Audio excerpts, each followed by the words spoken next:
The notifications are piling up. That deadline that was a month away is suddenly tomorrow.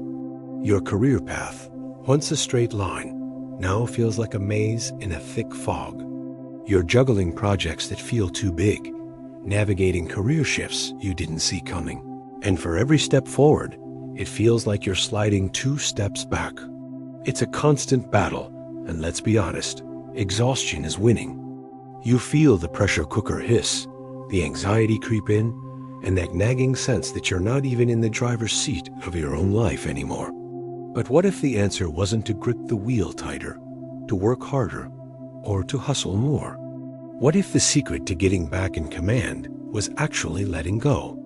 Not of your ambition or your goals, but of the unwinnable war you fight every day against the things you simply can't change.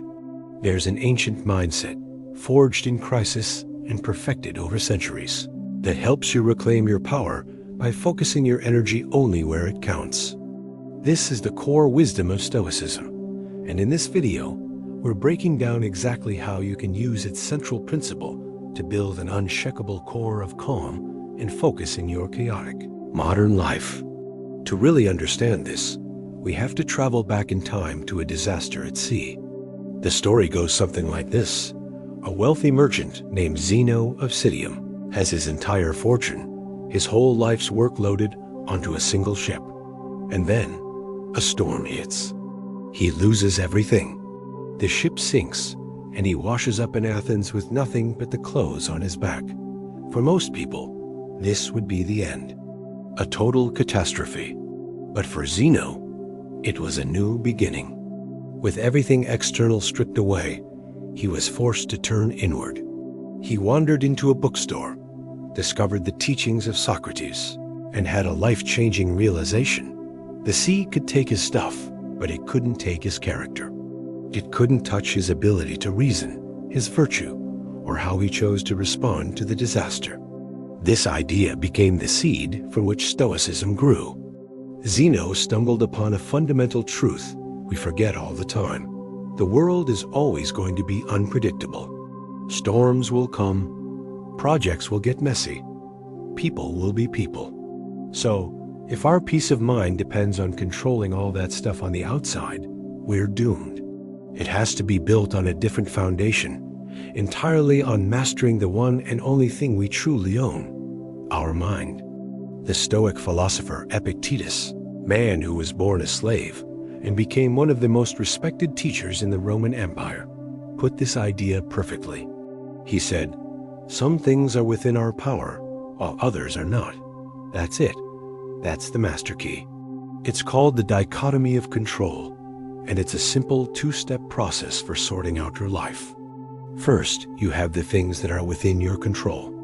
This is a surprisingly short list, but it's incredibly powerful.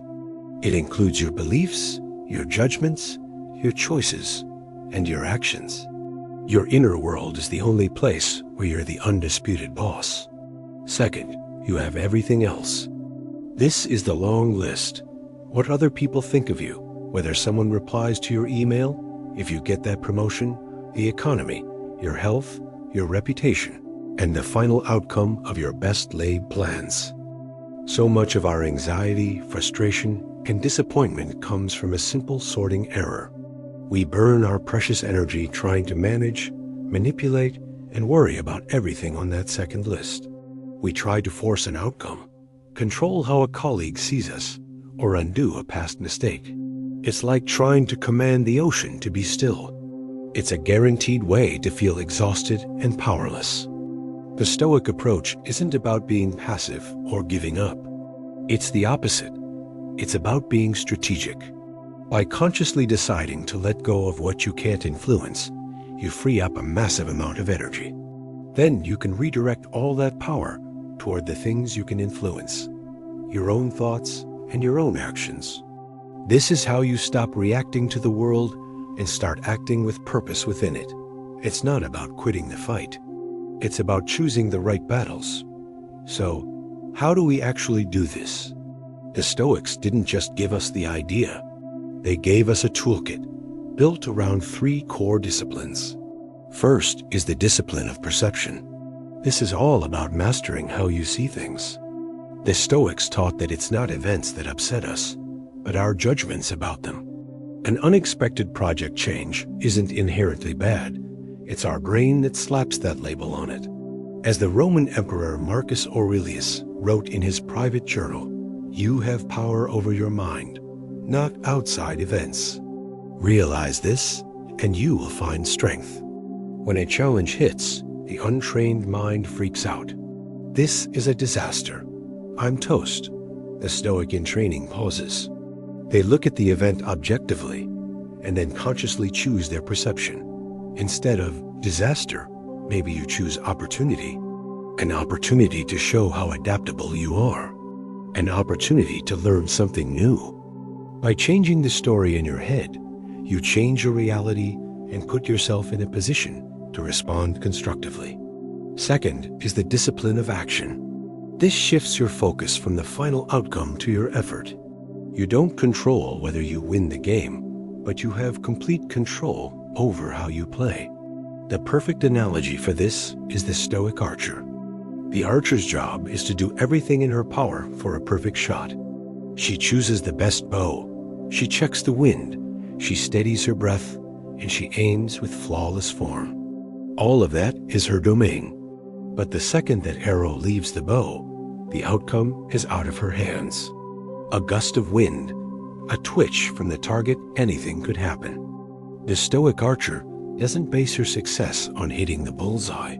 Her success lies in the quality of her effort, in knowing she did everything right that was up to her. This is a game changer for modern work. Stop obsessing over getting the promotion and start focusing on delivering your absolute best work every single day.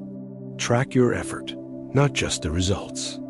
At the end of the day, ask yourself, did I act with integrity? Did I give it my all? That's a win no one can ever take from you. Third is the discipline of desire. This is about learning to want what you already have control over. We cause ourselves so much grief by tying our happiness to things that can be snatched away in a heartbeat. Instead of craving fame, money, or other people's approval, the Stoics tell us to desire wisdom, courage, and resilience, qualities of our own character that are immune to good or bad luck. To build this muscle, they practice something called premeditatio malorum, or negative visualization. This isn't about being a pessimist. It's about being prepared. You take a moment to imagine losing things you value: your job, your car, maybe even a relationship. This does two brilliant things. First, it makes you incredibly grateful for what you have right now. Second, it mentally rehearses you for life's inevitable setbacks, so when they do happen, they don't sting as much. It builds a kind of psychological armor. When you put these three disciplines together, you create a mindset that's not just great for personal peace. It's the foundation of incredible leadership and resilience. A leader who understands the dichotomy of control isn't shaken by a volatile market or a competitor's latest move. They don't waste time and energy on things they can't influence. Instead, they focus their team on what they can do, innovate, execute, and build a culture of accountability. Their calmness under pressure becomes a source of strength for everyone around them. This is the mindset that allows people to endure the unthinkable. It's how Nelson Mandela could reframe 27 years in prison, not as a period of loss, but as a time for deep self-reflection, focusing on his own character and his vision for the future. By accepting what you cannot change, you free up your mind for creative problem-solving and clear-headed decisions. You stop taking everything so personally. Failure becomes just a data point, a lesson, not a judgment on your worth. This is how you avoid burnout and build a life of sustainable high performance. This isn't just a nice philosophy to think about.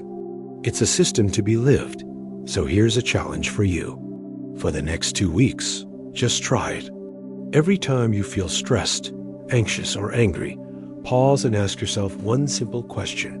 Is this within my control? If the answer is no, consciously practice letting it go. If the answer is yes, then focus all of your energy on your next wise action. Share what you discover in the comments below. What did you find was actually out of your control? If you found value in this, please like the video and subscribe for more content to help you build a stronger, more focused mind. The world is never going to stop being chaotic. People will be difficult, plans will fall apart, and life will test you in ways you can't even imagine. But the great lesson of the Stoics is that our real power was never in controlling the world outside of us.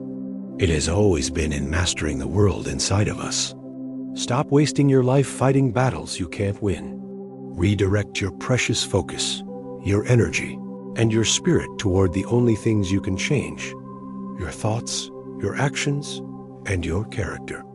Let go of the rest. When you do that, you become more than just productive or successful. You become calm. You become resilient. You become unstoppable.